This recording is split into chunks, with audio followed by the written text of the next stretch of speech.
So let's just look at what we're going to do. This is our primary part here on the left. It's a ring model. So this model is about 12 inches or 12 millimeters in diameter, about 18 millimeters in diameter, 12 inches wide. And we have several features here that we're going to be machining out. Obviously, in the center, we got this diamond air pattern that goes around the part, and then another offset pattern right next to it. So we're going to be using various continuous four-axis roughing methods to rough this down, and we're going to show you each of the roughing methods available. And after that, we're going to do some finishing. We're going to do finishing in levels, our level finishing, and then we're also going to show you how to rough this out in parallel finishing, because you can use parallel finishing. Even though it's a finishing operation, you can use it very well for roughing as well. So we're going to show you that. After we finish it out, we're just going to do some pocketing, four-axis pocketing in these areas. We're going to do some cleanup passes around the pocketing areas to clean these edges up. And then we're going to show you some different ways to machine these outer rims here. We're going to do, first we're going to do a facing operation, and then on the other side we'll show you how to do a profiling and clean this up just as well as the facing. So in this picture here, if you're unfamiliar with how four-axis works, the green arrow here is our fourth rotational axis. So it points along the the primary x-axis. So the x-axis is actually rotating on the machine bed, and the spindle with the cutter will be moving in X, Y, and Z. Okay.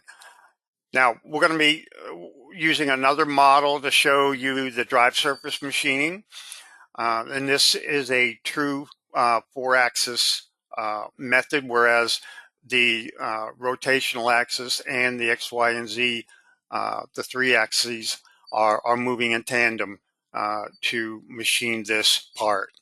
And you'll also notice that on this picture, the little green arrow here, the rotational axis again is along the x-axis. Okay, and you'll also notice, pay attention to the shape of this part, how it's not actually centered on the rotational axis. And that's a situation where only drive surface machining can really machine this part. And the other methods, you'll notice that the part is centered about the rotational axis. Okay, and let's see what else we got here. In this little picture up here on the right, it gives you an idea of how a typical four-axis machine tool is set up. In this particular setup, we have the fourth rotational axis is on the table of the machine.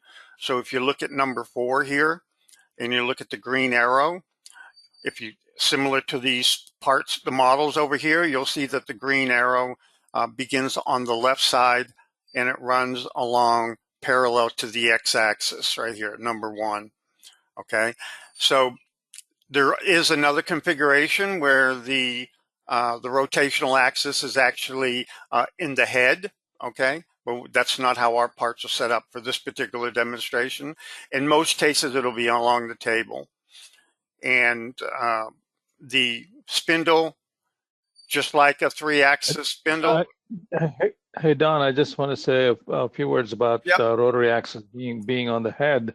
I mean, it might be obvious or might not be obvious why the rotary axis typically is on the table, because if you can imagine, if the rotary axis is on the head, it can't really reach a lot of places. Right? It can't go under the part. While if it's on a rotary table, it can spin and expose the undersides of the part pretty easily. So the most common configurations we see is the rotary axis is on the table. Mm-hmm. Okay. Yep. All right, Don. Okay. Okay, so basically that's an understanding of how 4-axis works, specifically in this part that we're going to be looking at today. And down here, we just have a list of the operation types. We went over those in the agenda. These are the operations that we're going to be demonstrating. R-level roughing, R-level finishing, R-level meaning that each cut level is a radius, okay? So it's going to be working its way down at various radii on the part. And we're going to be looking at parallel finishing in 4-axis. And then also we mentioned drive surface machining. We're going to be showing you another part for that. And then facing, pocketing, and profiling. Okay.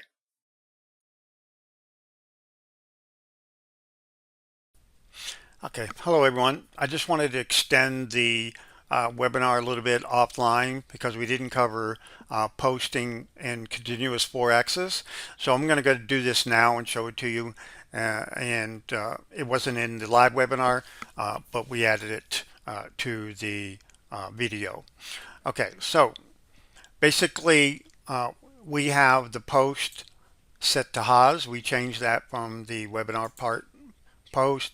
So we have the post set to Haas.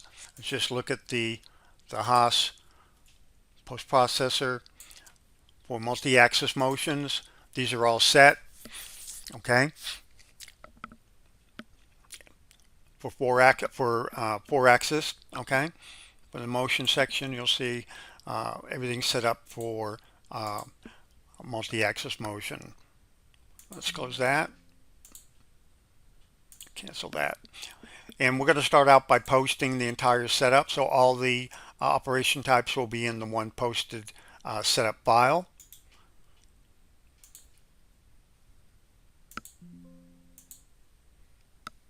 I'll let it calculate a second. A lot of motions. Okay, so here is our notepad. And let's start at the top. So the 4th-axis radial motions will be A motions. If you look at this A right here, so it's starting out at A0, which is the default setup 1 rotation. Okay, see it says it right here as well. And for the parallel finishing, the first cut level, okay, is we're just changing the rotational values. Okay, so it's starting at a G1 motion. It's starting at a Z radius. Okay, and it's just rotating around. Okay, so all those A motions are changing. Okay, and again, this is starting out with the parallel finishing, so it's cutting in levels. Okay, so let's go ahead and go up. Okay, so let's just look at the next one. So that's parallel finishing. So this next one is the roughing and levels. Okay, so we have the A angles here. The A's are changing.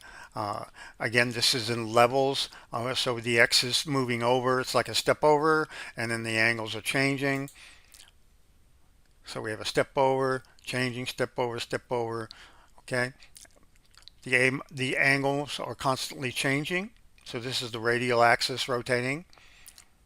Okay, let's go down to the next operation type, parallel finishing. Okay, again we have A0. Okay, then the A's are starting to rotate. Okay, A rotation. Then we have a Z distance. Okay, this is parallel finishing. So the Z's are changing. Okay, so the Z's are changing to the contours of the part. Another A rotation, A rotation, A rotation, Z change. So this is the parallel finishing. Okay, so let's go on down. So this is the finishing and levels. So this is parallel finishing also, but we have multiple levels. Okay, so in this parallel finishing and levels, we have our A's here. Okay, and it's A's are constantly moving, the X is moving, rotating around, okay?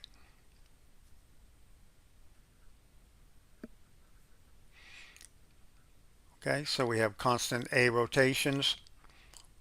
And what else we got next? Pocketing. So in the pocketing, we have constant A rotations.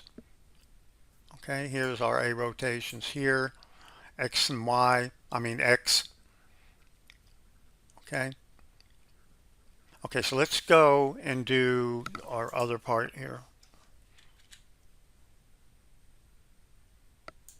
So this is the drive surface machining where the tool remains normal to the part surface at all times. Let's go ahead and post this.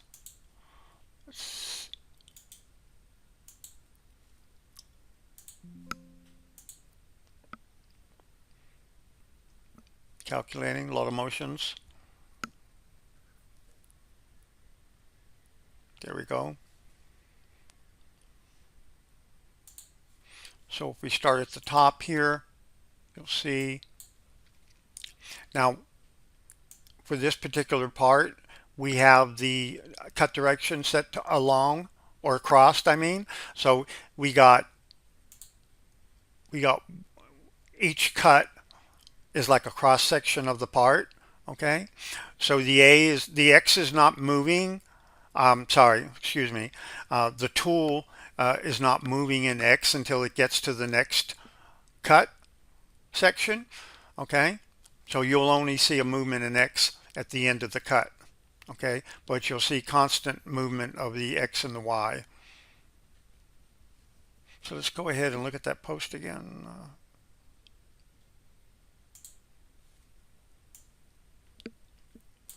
Okay, let's go to the top.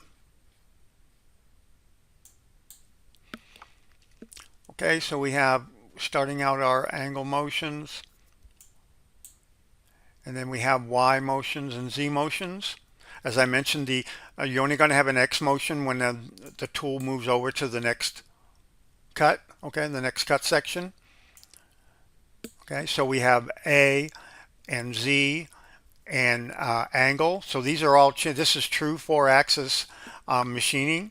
So the Y-axis, the Z-axis, and the A-axis are all changing in tandem to keep that tool normal to that surface at all times. Okay, so let's just go on down. A angle moving, everything's moving. Okay, and let's go to the next X. Let's go to the next X motion.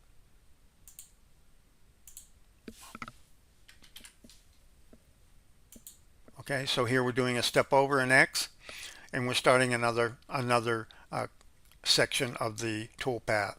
So we're moving over in X, and we're continuing the Y and Z and the A, all working in tandem.